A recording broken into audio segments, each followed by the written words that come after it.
Olá a todos pessoal, eu sou o Beat e hoje eu trago aqui mais um vídeo. Hoje é um vídeo um pouco diferente, eu vou-vos explicar o meu percurso como militar até agora. E por curiosidade, este é só um dos vídeos mais pedidos no meu Instagram. Portanto, se tu ainda ficares com mais alguma dúvida depois deste vídeo, tens aqui o Instagram a passar na tela, segue-me por lá e manda-me mensagem que podemos falar mais diretamente e assim também acompanhas o meu conteúdo diário. Mas bem, este vídeo vai ser dividido em algumas partes. Eu vou explicar a parte do recrutamento, vou explicar a parte da recruta, do curso e depois da colocação, que é a fase final já do vosso trabalho. Entretanto, eu também pus uma caixa de perguntas no meu story para vocês fazerem perguntas, portanto, se tu quiseres um dia mais uma vez, tanto perguntar-me pessoalmente ou mesmo participar nas minhas stories, tens aqui o Instagram a passar na tela. Eu no final deste vídeo, depois de explicar tudo, vou responder algumas dessas perguntas, portanto eu aconselho-te a ficares até ao fim do vídeo porque alguma dessas perguntas pode ser a tua. Bem, antes de avançarmos, vou-me apresentar um pouco. Eu sou militar na Força Aérea, portanto aqui a história que eu vos vou explicar se calhar não vai ser tão correta nos outros ramos, neste caso o Exército e a Marinha. Portanto eu agradeço também à malta que está a ver o vídeo, que seja da Marinha ou do Exército, que aí em baixo complete o que eu disser ou então corrija, porque eu vou explicar no meu caso na Força Aérea, porque é o meu caso em específico, mas eu acredito que em muitas etapas seja praticamente igual e as diferenças vão ser poucas. Portanto, tu que és da Marinha ou do Exército, se puderes aí em baixo responder às dúvidas do pessoal também,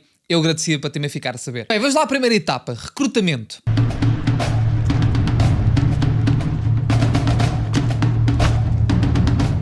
Para quem não sabe, na Força Aérea normalmente existem entre 2 a 3 recrutas anuais. Isto quer dizer que 2 a 3 recrutas vão haver 2 ou 3 fases de recrutamento. A fase de recrutamento é quando tu vais lá candidatar-te, vais lá fazer provas e eu vou explicar um pouco das provas, do que é que tu podes esperar ou não esperar. Para vocês entrarem como soldado têm que ter o 9º ano, para entrarem para a praça têm que ter no mínimo 12º ano, se eu não estou em erro. Eles dizem 11º, mas eu nunca percebi muito essa lógica do 11º, porque eu acho que não dá para ter o 11º. Se tu acabas, por exemplo, a 11º, fazes o 11º, eu acho que automaticamente tens o 9º. Isto eu de cabeça, eu não sei mesmo. Já vocês conseguem corrigir aí nos comentários. Mas pronto, continuando. Para sargento, vocês têm que ter no mínimo também 12º ano e para oficial têm que ter no mínimo uma licenciatura. Mais uma vez no site do CRFA, do Centro de Recrutamento da Força Aérea, vocês têm tudo explicado e lá conseguem dar uma vista de olhos para ser melhor para vocês. Bem, no caso da Força Aérea, neste momento o Centro de Recrutamento da Força Aérea é localizado no Lumiar, no Hospital das Forças Armadas, e vocês podem concorrer tanto online, na minha altura já dava, mas eu não concorri online, ou então presencialmente, que foi o meu caso. Vocês vão lá com os vossos papéis da vossa escola, tanto do 9º ano ou do 12º ou mesmo da licenciatura, e vão lá dar o vosso nome e os vossos dados para se inscreverem, para depois, quando começarem as provas, eles mandam-vos mensagem para vocês irem lá, portanto, prestar as mesmas provas. Bem, as provas vão ser divididas em 3 fases. Vai ser a fase dos testes físicos, a fase dos exames médicos e, por fim, a fase dos exames psicotécnicos. A fase dos testes físicos está no site da Força Aérea. Eu acredito no site do Exército ou na Marinha não seja muito diferente, mas mais uma vez aos camaradas que estiverem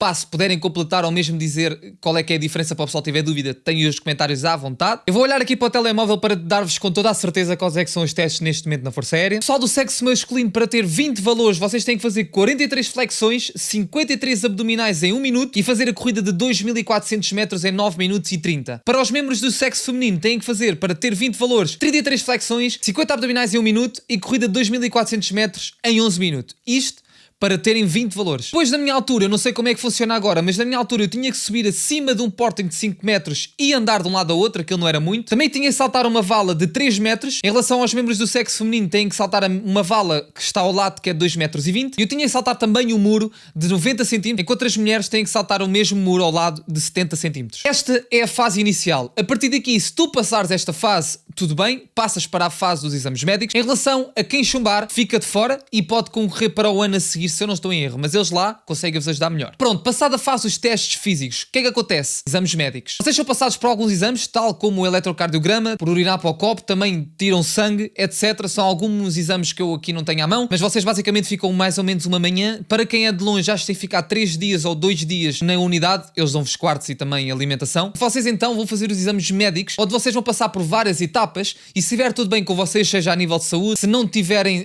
por exemplo, estupefacientes no sangue enquanto fazem a urina para serem detectados, entre 1000 coisas, vocês passam a fase de exames médicos e aí sim, a fase final são os exames psicotécnicos. Os exames psicotécnicos são um pouco mais, se não me falha a memória, é mais ou menos um dia, onde vocês vão passar por fazer uma entrevista em grupo. Depois da entrevista em grupo, vocês vão ter com um psicólogo e falar, portanto, pessoalmente, individualmente com ele. E também nos exames psicotécnicos vão ter uma altura em que vocês vão para uma sala com computadores e vocês vão ter um computador atribuído, como é lógico, e vão fazer testes mais dedicados. O que é que isto quer dizer? Vocês vão fazer testes que vão conseguir moldar a vossa personalidade. Se eu não me falha a memória, isto mais uma vez vocês devem calcular claro, eu não estou nesta área da Força Aérea para vos conseguir dar 1000% de certeza. Isto, como é um vídeo muito pedido por vocês, eu estou-vos a tentar dar umas luzes para saberem o que é que espera quando vocês chegam lá, seja na Força Aérea, Exército ou Marinha, que eu acredito não seja muito diferente. Continuando, vocês chegam lá a uma sala com computador e vocês vão ter muitas perguntas, se calhar estamos a falar mais de 100 ou 150, sobre a vossa personalidade, e muitas perguntas vão se conjugar e vocês têm que tentar ser coerentes. A dica que eu vos dou é: sejam vocês mesmos, não estejam a tentar pensar que na primeira pergunta houve uma pergunta igual à 98ª para tentarem equilibrar. Não, vão com calma, não há pressas, o objetivo aqui é vocês serem nossos camaradas, mas também vocês têm que merecer ser militares. Portanto, com isto, eu quero é que vocês sejam vocês mesmos e que vão lá sempre com o espírito aberto. É só isso que nós queremos. Passado estas 100 e muitas perguntas, 200, que ainda demoram um bom bocado, vocês vão fazer testes mais específicos para certas áreas. Neste caso, na Força Aérea chamam-se especialidades. Existem várias especialidades na Força Aérea, como por exemplo os SAS, que é a malta do secretariado, também existem MMAs, que é a malta do material aéreo, que por exemplo arranja os aviões e etc. Também existem os OPSAs, que são os bombeiros, os OPCARDs, que é a malta que está na torre de controle, etc. Existem muitas, vocês podem ir ao site da Força Aérea e pesquisar. Neste caso, a Marinha e o Exército é um pouco diferente, portanto também vos aconselho a pesquisarem no site deles e perceberem. Mas pronto, são testes mais específicos. Por exemplo, eu vou-vos dar um exemplo. Eu, no ano em que eu fui, eu concorri para 5 especialidades, porque vocês têm só 5 máximos, se eu não estou em erro,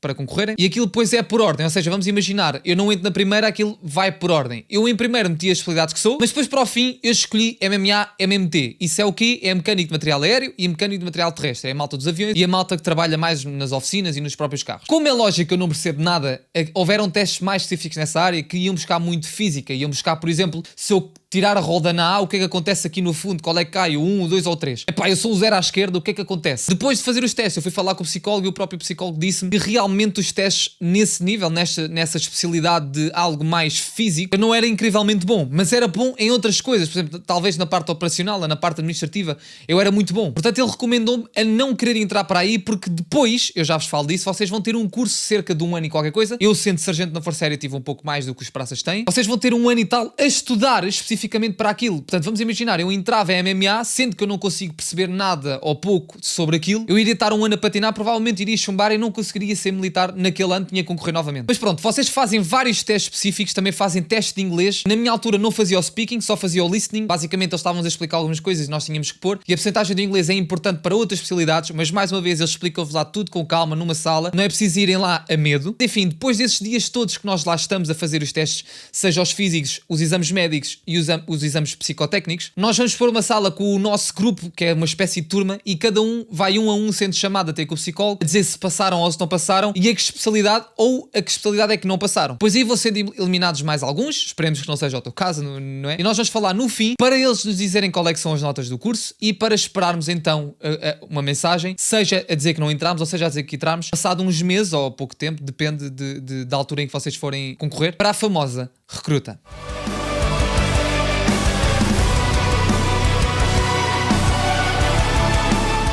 Bem, a parte 1 já foi, que era a parte do recrutamento, e esperemos que tu passes. Portanto, se tu passares, o que é que acontece depois? Como já sabes, a recruta. A recruta, no caso da Força Aérea, são 5 semanas, é mais ou menos 1 mês e muito pouco, 5 semanas, como diz o nome, não é? No caso da Marinha e do Exército, eu não sei, portanto, os camaradas estiverem aí, pá, comentem em baixo, usem os comentários à vontade e expliquem o que quiserem. E mesmo a malta da Força Aérea, porque há coisas que eu já não me recordo, né? Já concorri. Aliás, eu concorri 2 vezes para a Força Aérea. Portanto, neste momento que eu estou a gravar este vídeo e está a sair, faz 4 anos a primeira vez que concorri, eu passei a tudo, não consegui entrar, foi para a especialidade que eu queria. E depois, no ano a seguir, concorri de novo e aí sim consegui entrar. Mas pronto, voltando à recruta. O que é que acontece na recruta? Vocês chegam à OTA, que neste caso é da Força Aérea, que é o Centro de Formação Militar e Técnica da Força Aérea, e nós chegamos lá um pouco de paraquedas, não é? Portanto, nós chegamos lá, eu lembro-me de chegar lá a uma noite, entrar num espaço completamente desconhecido para mim, irmos para a famosa parada da OTA, depois chamarem pelo nosso nome para nós irmos para as nossas camaradas e atribuírem-nos uma cama e, consequentemente, atribuírem-nos um NIP, que é o número de identificação pessoal. Após isso, começam então as nossas 5 semanas duras da Força Aérea em relação à recruta. Durante essas 5 semanas vai acontecer muita coisa, portanto preparem-se para não serem donos do vosso tempo, mas também aprenderem muito e serem camaradas e realmente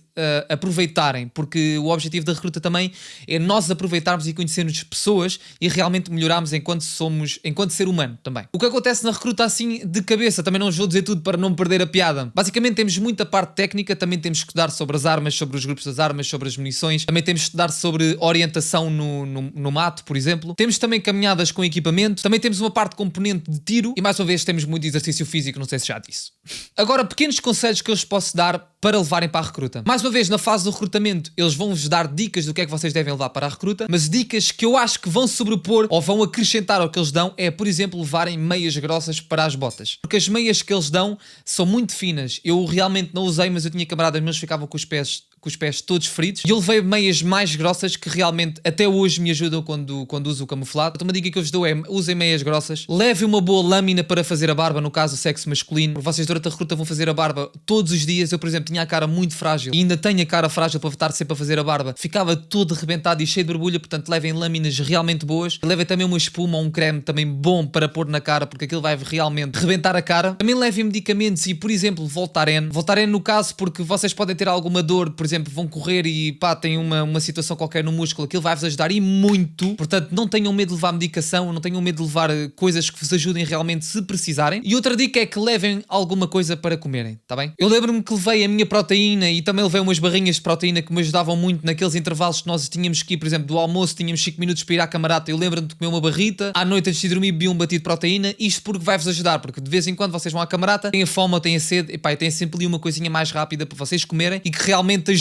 Neste caso seria proteína, porque como nós sabemos, as refeições assim no geral não são muito dadas à proteína, portanto a proteína vai-nos ajudar em tudo. Pronto, passadas 5 semanas de recruta, e se vocês aguentarem, que esperemos que sim, não é assim tão difícil, malta, acreditem. Se vocês forem mesmo com o espírito que aquilo é uma recruta, vocês não vão ser donos do vosso tempo, mas vocês vão com a situação de quererem ter respeito pelas pessoas que ali estão, porque nunca se esqueçam, as pessoas que estão ali a dar-vos recruta também são pessoas que querem que realmente as pessoas que saiam dali, que são vocês, sejam homens ou mulheres, que realmente sejam dignos de serem chamados militares. Esse é sempre o nosso objetivo. Após as 5 semanas, chegando ao final, nós juramos bandeira. O jurar bandeira é a fase final da recruta, portanto, quando nós juramos bandeira somos considerados militares, e após a fase de jurar bandeira normalmente dão-nos ali uma semaninha de férias, que é quando nós passamos as 5 semanas da recruta, juramos bandeira, dão-nos mais ou menos uma semana e pouco, e depois sim, é o curso.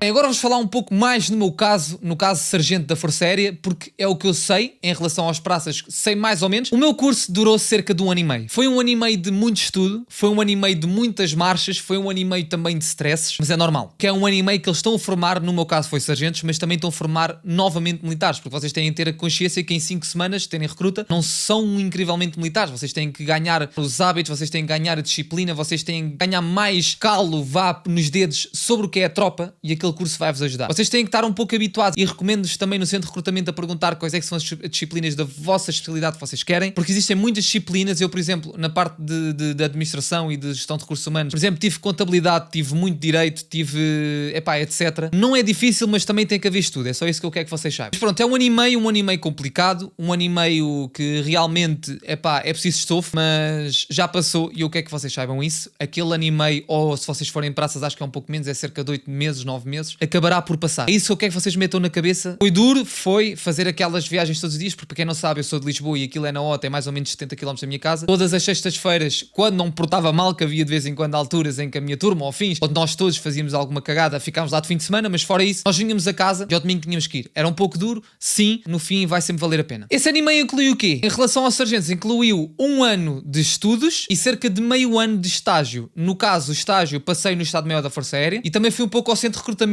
no caso, que é onde vocês fazem o recrutamento, que é a fase inicial. E aí no estágio vocês interagem mais com pessoas que trabalham fora de uma unidade de formação, que neste caso é OTA, para vocês perceberem um pouco mais de como é que funcionam as unidades e não uma unidade de formação, mas sim as unidades normais do seu trabalho diário. Após esse ano e meio de curso, neste caso já passaram por 3 fases. Foi a fase do recrutamento, que vocês foram lá fazer então as provas físicas, os exames médicos e os exames psicotécnicos. Depois então vocês vão para a recruta, ficam cerca de 5 semanas como recrutas. No meu caso, como sargento, fiquei como soldado instruendo, os praças ficaram como soldados recrutas e os oficiais ficarão como soldados cadetes. Vamos então passar para a fase da colocação, que supostamente será a nossa última fase.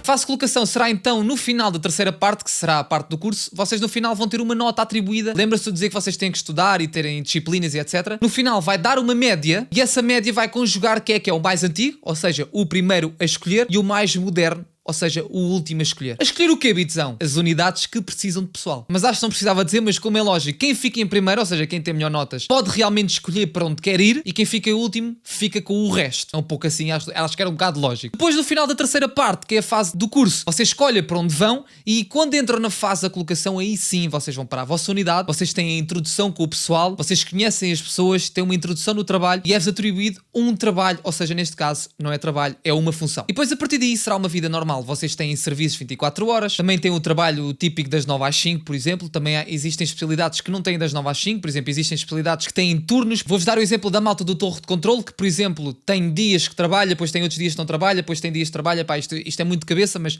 é assim que eles funcionam. Malta dos bunkers igual também, mas isso, mais uma vez, são coisas muito específicas que eu não vos consigo estar a explicar ao certo, porque não é a minha especialidade, mas se vocês quiserem, mais uma vez, visite o site da Força Aérea. E pronto, malta, olhem, é assim, a fase da colocação é uma fase mais tranquila, depois já são outros 500, eu neste caso sou o regime de contrato, eu estou-vos a dizer o patamar até agora na minha vida como regime de contrato, depois se vocês quiserem ficar como quadra permanente, têm que fazer outro curso outra vez na OTA, etc, etc, etc, depois se vocês quiserem coisas mais específicas, tem o meu Insta aqui a passar na tela, vocês lá podem perguntar e eu assim consigo responder mais individualmente, não assim tão abrangente como eu estaria a fazer agora. Então, e em relação aos vencimentos, como é que é? A tabela de vencimentos dos militares é pública. Ao tempo que este vídeo está a sair, eu vou deixar aqui, até vou chegar um bocadinho para o lado, aqui a tabela de vencimentos, e vocês podem dar uma pausa para verem quais é que são, neste caso, portanto, os vencimentos de cada posto, e tem lá também o posto de aluno. Neste caso, como praça, o posto de aluno é segundo cap, como sargento é segundo furriel e como oficial é aspirante oficial. Esses são sim os postos de aluno, portanto foi o vencimento que eu recebi durante aquele ano e meio, lembram-se, de curso, foi o vencimento que eu recebi, está nessa tabela, como segundo furriel no caso, como sargento. Mas pronto, malta, olha, do fim aqui a estas 4 partes, espero que vocês tenham gostado, espero que eu tenha esclarecido e dar-vos um bocadinho umas luzes. O objetivo não é vocês ficarem a saber tudo neste vídeo, o objetivo seria mesmo vocês chegarem lá, não de olhos vendados, mas já com umas luzinhas do que vocês poderão esperar. Vamos passar então para a fase de responder às vossas perguntas, portanto fica até agora no vídeo, se ainda não deste o like,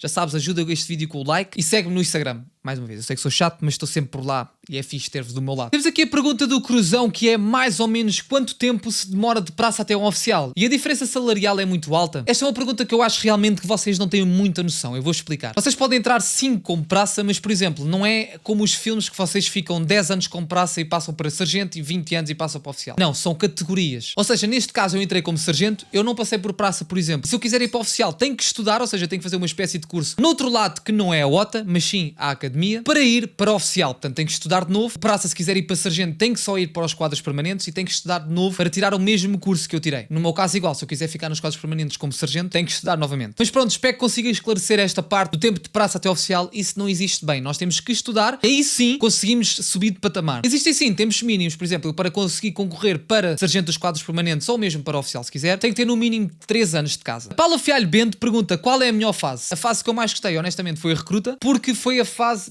Aliás, também gosto muito da colocação, como é lógico. É mais um trabalho que consigo mais orientar. Neste momento estou a estudar, também estou a trabalhar à parte, etc. Estou a fazer YouTube porque consigo. Na recruta e no curso não conseguia. Mas gostei da recruta porque foi aí que eu fui buscar muitos valores. Conheci muitos hábitos diferentes, conheci muitas pessoas de diferentes sítios do país, não é? Portanto, acho que foi fixe. Também cresci como pessoa e isso é que é o mais importante. Foi realmente uma experiência que valeu a pena e que me acrescentou muito. O André Branco pergunta: as provas para entrar na Força Aérea é preciso uma preparação? São difíceis? Pronto, estas provas já expliquei há bocadinho. Se é preciso uma preparação, eu no caso preparei-me para ter a certeza que iria entrar, mas neste caso aproveito e também abro aqui um espaçozinho para vos divulgar oficialmente o meu trabalho como PT online. Portanto, se tu tiveres dúvidas que consegues entrar, seja para o recrutamento da Força Aérea ou mesmo para comandos ou fuzileiros, o que for, podes contar comigo. Tens aqui o meu Instagram, fala comigo que nós vamos trabalhar os dois em conjunto para chegar ao teu objetivo e teres a certeza absoluta que tu vais passar nas provas físicas. Atenção, este anúncio não é só para quem quer entrar para as Forças Armadas, mas sim, se tu quiseres mesmo ou melhorar a tua saúde, ou melhorar a tua performance, ou mesmo melhorar o teu físico, conta comigo, tá bem? Entra aqui no Insta, fala comigo, manda mensagem que eu conto-te tudo. E bem pessoal, vamos terminar então o vídeo por aqui. Eu só respondi 2 perguntas porque as outras perguntas foram muito ao encontro do que eu já expliquei no vídeo todo. E é isto, malta. Olha, muito obrigado do fundo do meu coração pela tua companhia. Mais uma vez, se for o mesmo que tu quiseres ir para as Forças Armadas, tens todo o meu apoio. Gostava muito de ter desse lado para seres meu camarada. E de coração, espero que tenhas gostado deste vídeo. Antes de saíres, pá, não te esqueças aí em baixo, tens um botãozinho do like. Ajuda muito o YouTube a partilhar este vídeo e ajudar-me novamente o canal